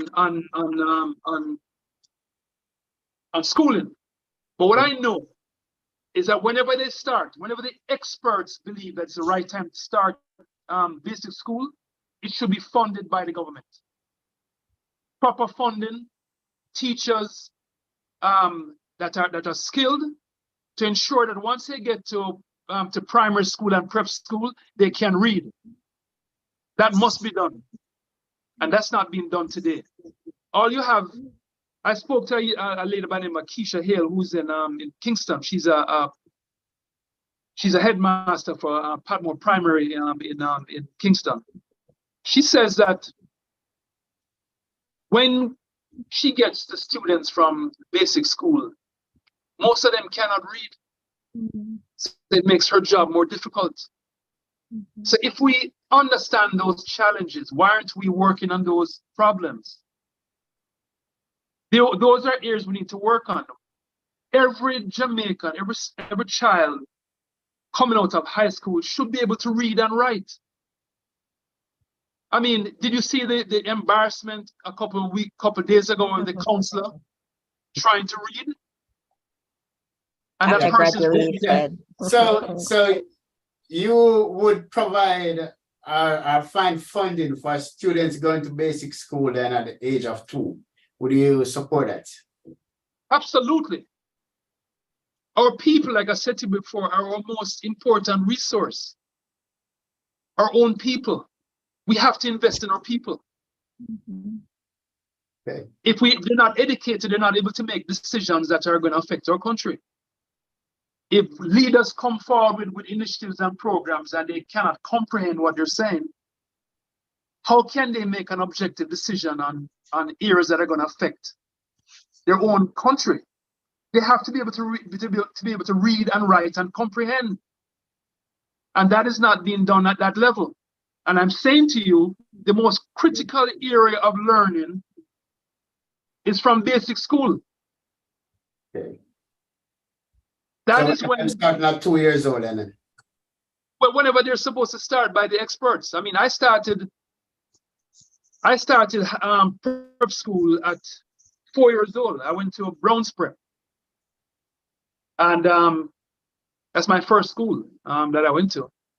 At the time, I was in Harborview in the 60s on Dorado Drive. That's where I started. That's my first school. I went to Browns prep. Then I went to Harborview Primary. Then I went to Mona Primary. Then Jamaica College and Calabar, and the rest is history. So you know, I'm sure experts in education for the youngsters will understand, will come up with the best age. I think that's what's going on right now. But whatever age, they need to be funded by the Jamaican people,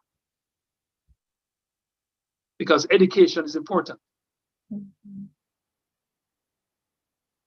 Yeah. I don't know if Mr.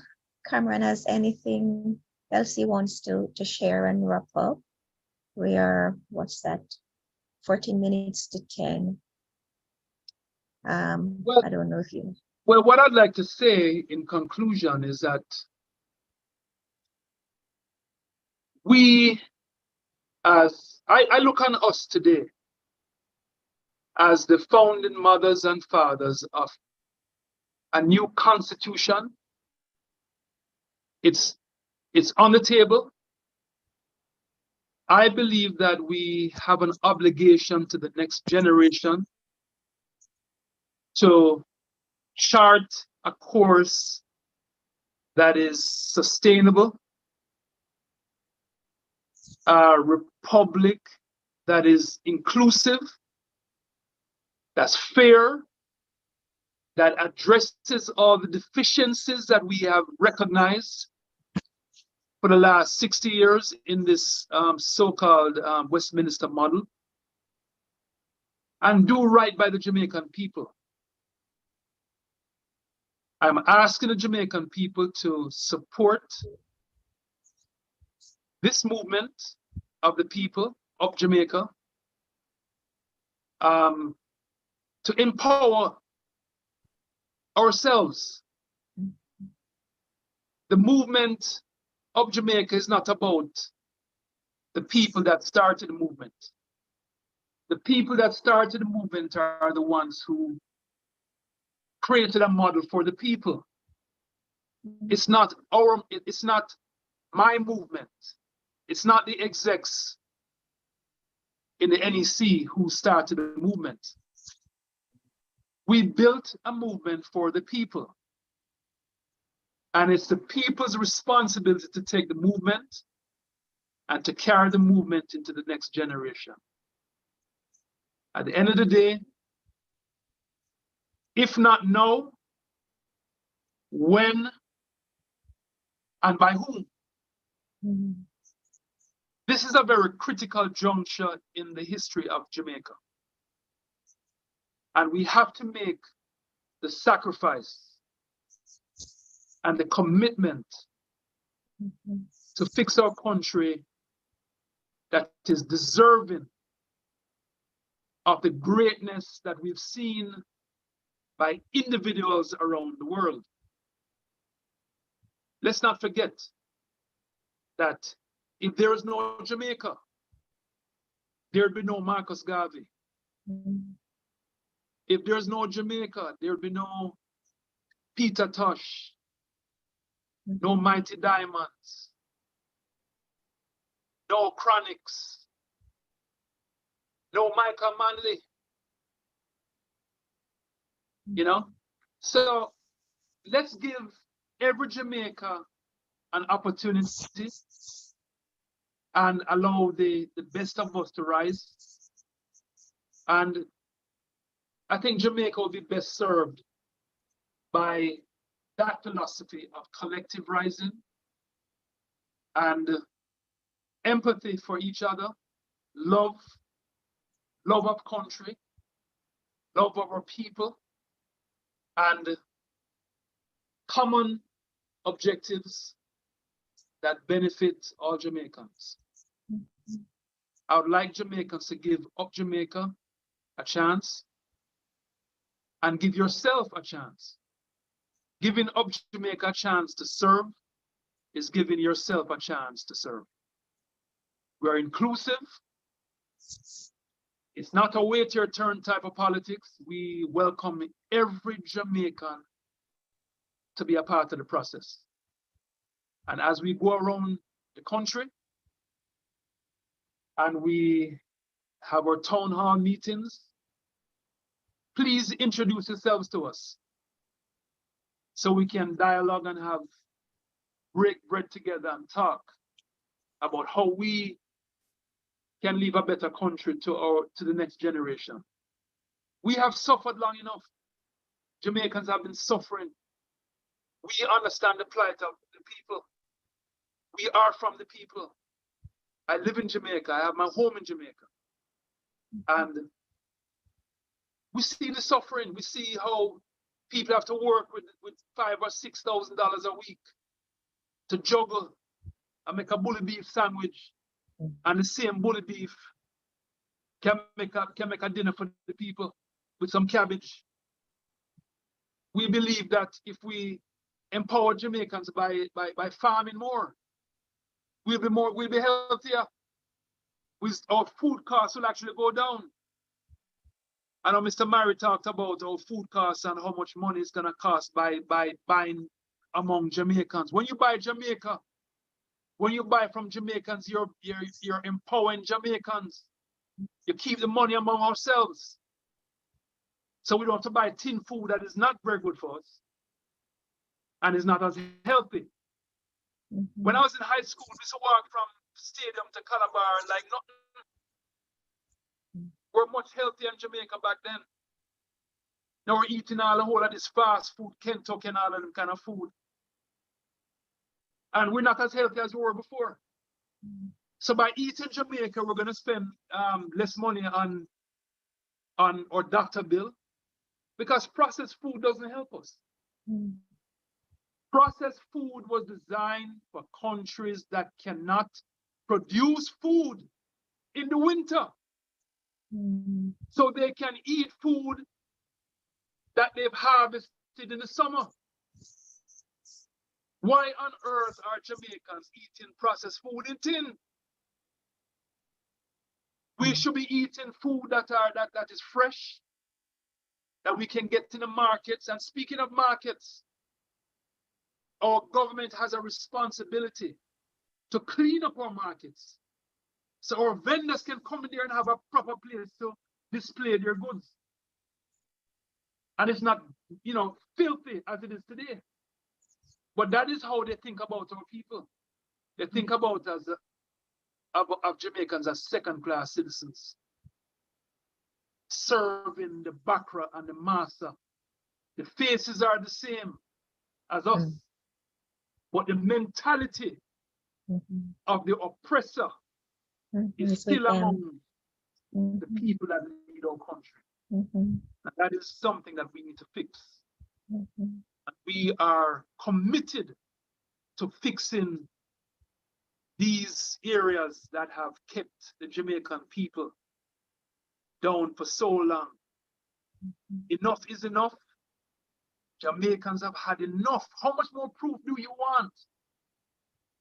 How much more proof do you want that we are not being served by the Jamaican government, successive governments? How long must we be divided by colors? And I want to tell you something.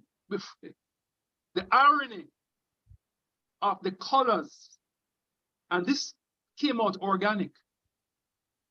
When you mix green and orange together, what color do you think you get? Red. What's that? I'm not sure. Red? I'm not sure. I was just guessing red. Okay, when you mix green and orange, you get brown. I don't know where I went to red. Dark red. Okay.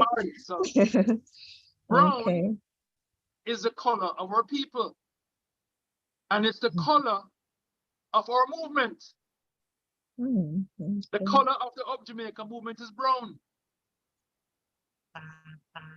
And that is what we registered with the ECG. Okay, I know we are going to contest the next election as a united opposition against the duopoly, the colonial duopoly we have been suffering for the last 60 years. Okay, Mr. Cameron, I know you have given me basically your closing thoughts, but a question was sent to me by Mr. Tony Smith. And he wants to know what are your party top 5 objectives. You know, you have said a lot, but you know, let's just take it to your top 5 and we're good to go. Well, you cannot swim in the ocean if you can't swim. It would be foolish to go in the ocean if you cannot swim. You have to learn how to swim. The top 5 areas that we have discussed and will be part of our manifesto. I am going to give you my perspective, and I'm sure it will be part of the perspective of the movement. But I am speaking in my own capacity as one of the leaders in the movement. We have to educate our children. One. Without education, relevant education of our people, I think we cannot take advantage of the opportunities, both internal and external. We cannot. The second area, which will be helped by the first, is criminality. We have been, most Jamaicans who commit crimes today, based on corruption and all the ills that go with corruption, comes from a lack of self-esteem. We do not feel good about ourselves. We are somewhat damaged people by the colonial experience. And we're still being affected by that today. Our emphasis on materialism, self-interest, has been a detriment to our country. And that has led to a lot of increase in crime and criminality. If you do not care about your fellow man, you're more likely to steal from that person. If you do not have love and care in your heart for your fellow sister and your brother, you're more likely to kill that person. So education is important. Giving our people equal opportunity will help with our crime problem. Equal justice under the law is important. It doesn't matter if you're rich or you're so-called poor. Every Jamaican has a right to good governance based on good laws. We have to have good laws. We have to have people in our judiciary, in the justice system, that apply our laws equally. Once we have that and they understand that a person who is in government, who is a criminal, who engages in corruption, go to jail, they'll think twice about engaging in criminality, because they're going to say, hold on, MP gone to prison. So, you know, so it starts with that. It starts with the mindset. So we talked about education, crime. I think our economic development is important. I think it's all tied in with the first two. Everything is connected. And our economic development, I think, is going to be based on what we know works. What we know works is farming. No, not every Jamaican is going to be a farmer. We understand that.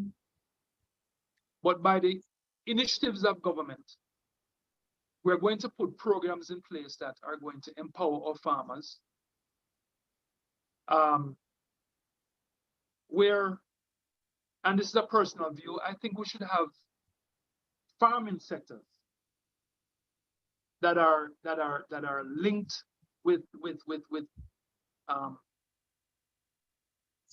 food production.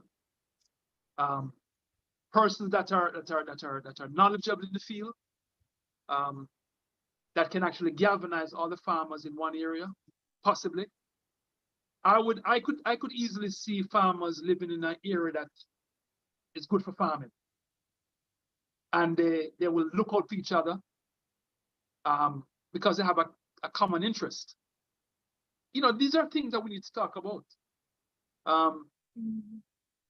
I've spoken about a lot of things just based on my own personal knowledge, but we have to have conversations with the Jamaican people on how we improve our lives, you know, economically, and based on what our ability to execute what we learned. So, Okay. what's that? Farmer, just let me ask you this question. A farmer now, you know, say that he's in cattle rearing, you know, and he doesn't have the money to start it off, but he is how would I put it? He knows his job, you know, he has the education, degrees and everything, but he doesn't have the money or the to start it up. How would you help them, those persons? Like maybe give them some land or lease them some land and Well, you've touched on a very important point. Michael Manny did something similar in the past, and it was quite an embarrassment. Lands were given away without proper protocols to ensure that the objectives that Manny wanted were achieved, and they were not. We cannot just give things away without some insurance that your ideas are going to be implemented. Now, after slavery, we were not given anything to empower ourselves. The slave owners were given compensation. And that's the most wicked thing perpetuated on the Jamaican people. Let's think about this.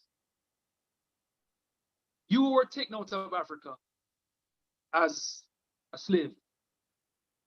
Your mother and father, they worked hours on end. And slavery is no more. And you're just told that you can just go on your own. You're free. You're free with nothing to take care of yourself. That's the most wicked atrocity put on the Jamaican people by the English government. Mm-hmm. How can you just give us so-called freedom? You don't know what it is to be free. Our ability to take care of ourselves. It should be a transition. It should be a process that happens over time. We had to fend for ourselves. And that is why we've had so much problems in Jamaica. As a matter of fact, the English, they're pretty slick. And I'll tell you why. Them say you're free. Which allow them to absolve themselves of the responsibility of taking care of the farmer enslaved. And I give you a good example. If you have 10 donkeys and carry cocoa, right? Because you're carrying cocoa to market, and there's no need for cocoa anymore. And you let go the donkey them. It will be considered animal cruelty. Mm-hmm. They did the same thing to us. They just said you're free with nothing to take care of ourselves or to manage our affairs. So we've been playing catch up. Most Jamaicans have been playing catch up ever since. Some of us went up to the gullies, which is why you have these informal dwellings along the gully side, to serve the upper middle class, upper echelon of Jamaican society. So we really need to have a conversation about what we have, our resources, and our ability to take advantage of our resources and our people to empower themselves. There has to be a longer conversation about what we need to do in our country. And the time is now, and we are the ones who are going to make that possible.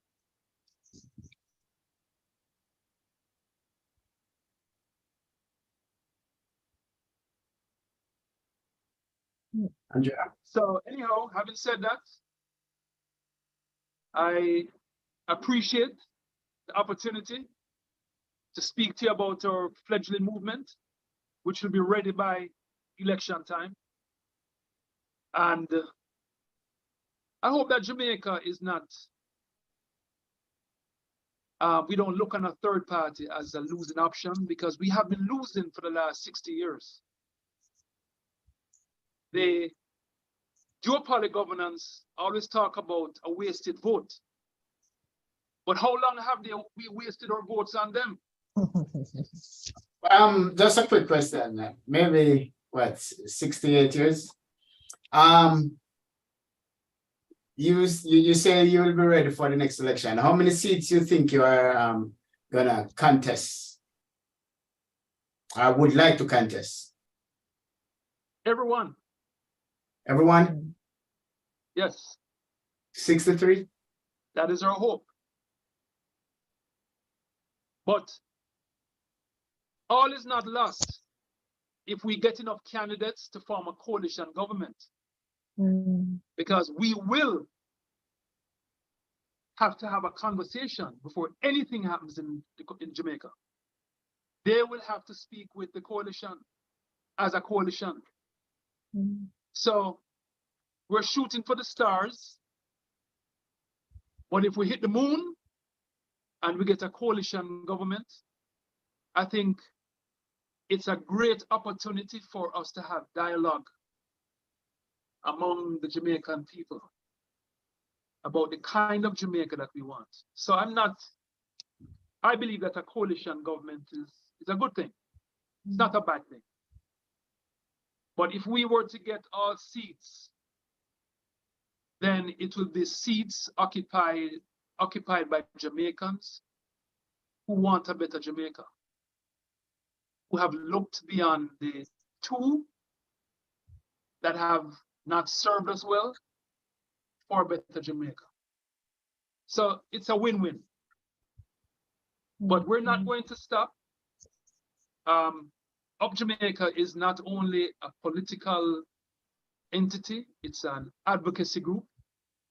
So we'll be there, rain or shine, in the communities, offering our assistance of empowerment, not handouts, but in any way that we can galvanize the diaspora in helping our country. We need all the help on board to ensure that our country realizes our true potential. We're great people. We have achieved greatness as a small country. Little and Talawa thing is not a joke, it's a serious thing. We have achieved and we've done very well, and we'll continue to do so in a more inclusive governance, and a governance that respects the rights of the people, respects the sovereign man and woman, and we will be a force to be reckoned with on the world stage in every capacity that we are engaged. So thanks for having me. Thank you. Thank you so much, Mr. Cameron, for being here and for basically sharing some information on your movement. Before tonight, I certainly was not aware that you exist. So this is a good medium for you to have showcased your existence, that you're here also, and you want to fit in the political space and you want people to come on board and join you. What I hear you saying is that you're a nonpartisan democratic movement. You're more geared toward a social contract amongst people, amongst the citizen, and everybody coming to this social contract for their betterment, the betterment of the country, the betterment of each and every person. And you're mindful that a merger could exist, which would be a good thing. There are really strengths in numbers. So thank you for being here and enlightening us about your movement and sharing some very pertinent information that we need to hear, especially on the constitutional matters that are happening now. So thanks a lot for being here. Thanks for having me. And on behalf of our team, I appreciate the opportunity and for further discussion as we engage the Jamaican people. We'd love to be part of a conversation again and as we progress and make progress among our people. Thank you so much. And oh, you spoke for over 2 hours, you alone. So that's greatness. You're good at all things. So it was a pleasure having you here, and best of luck on your movement, sir. Thank you so much. Best of luck in all your endeavors. Okay. Thank you. All right. Well, we were here tonight discussing with Mr. Cameron whether or not there is any viability for a third political party in Jamaica. Whether we know it or not, the first political party was formed in 1929 by Marcus Garvey. After that, we had Norman Manley forming his People's National Party in 1938, of which his cousin, Bustamante, was a member, who later, in 1943, formed his political party, the Jamaica Labour Party. Since the formation of those three original political parties, we have seen two dominant parties reigning supreme year in, year out. And basically, we have developed a culture of tribalism in our approach to politics. We are either green or we're either orange. And even though there are other parties who have, come on board with some great manifestos and they have some great ambitions and they want basically some kind of cooperation and support from the nation at large, we have really not seen any winning, not even a seat in Parliament. What could have been the cause of that? Could it be that these parties were too small? They didn't have enough funding. They didn't spread the message that people want to hear. Could it be that we were just so culturalized between orange and green that we don't want to see any other color? We don't want to hear about anything else. We have had the UIC, United Independence Congress of Jamaica. For those who don't know, that's Mr. Joseph Patterson. He came on board in 2019. We have had a revolutionary conservative movement. We have had the National Democratic Movement. I think that came the closest to a viable third party under the leadership of former Prime Minister Bruce Golding, who after he left and went back to the Jamaica Labour Party, saw the Jamaica Labour Party winning marginally. And after that, the NDM kind of dwindled off, peter off. Don't know what's going on with that. We have seen a lot of activism from Betty Ann Blaine with her Hear the Children's Cry movement, but a lot of us don't know that she also has a political party, New Nation Coalition Party. So what could really be the cause of these third parties not being successful in their political process? We were here tonight with Mr. Cameron to basically analyze that.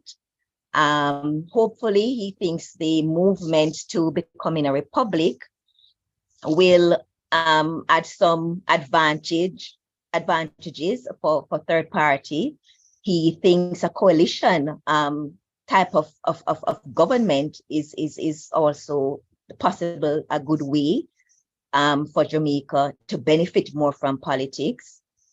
I think that we we remain, even if persons move from JLP or from PNP, they're moving not to an independent third party, they're either moving from PNP to JLP.